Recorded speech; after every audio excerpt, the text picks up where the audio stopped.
What's going on, guys? Twig and Timber Outdoors here. I just bought, with my own money, a rod for under $25 that is full retail, and surprisingly enough, it is actually quite fun to cast and probably has become my new favorite rod to practice with that I will also give my kids.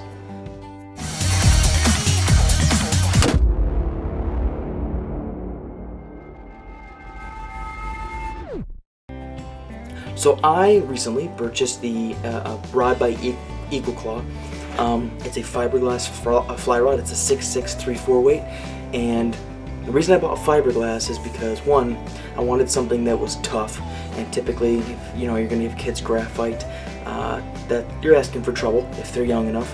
They're not really conscious of where, my daughter is very young, but that's not the point of it yet, is I wanted something that, one, was inexpensive that I could mess around with at the house, but two, something that is an actual rod that emulates casting, but is also kind of smaller so that I can kind of keep around and, use as a practice rod that isn't a 4-foot Practicaster or like Reddington Form or anything like that. So I picked this up, and surprisingly enough, it's actually a decent caster.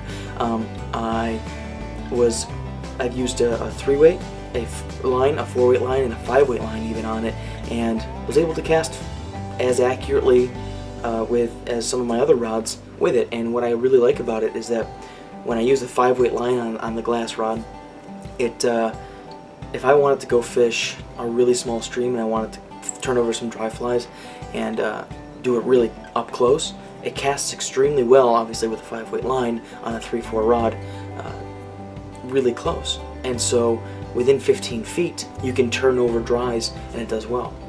Some other cool stuff is there's actually a fish length indicator on it, so I might take this out and do some whooping on some bass and measure some bass with it. The reel seat the cork actually has really nice, it's a good form fit to the cork itself, but the grip also has the tougher front and rear pieces of cork, and I kind of like that when the rings are a little denser. They kind of help protect it so it won't chip and stuff. And then also, the reel seat's not overly expensive. It's probably a cheaper metal, but also the wood, I'm not sure if it's real wood or if it's like a press. Regardless, it looks nice. My kids are gonna love winging it around, and already it's been bent over almost 180 degrees and it's bounced back. So, and hypothetically, if I do end up breaking it or it does break somehow, I'm out $25. So, as far as fly fishing goes, that usually you get what you pay for, but this is actually one of the surprising twists that I wouldn't have seen before. The fly rod, it does a really good job of picking up line and laying it back down, but with a shorter rod length, it is harder to, your power stroke is a little longer, especially on the 5-weight line. The 5-weight line, I'm almost casting with a lot more drift than I would normally, but that's just because the rod tip has to travel much farther, and with a shorter rod, you actually have to close that gap yourself. But for $25, I'm actually thoroughly impressed. It stays on my deck with a cheap line to cast, and that's what I've been doing to spend some time outside when I can't get to the water.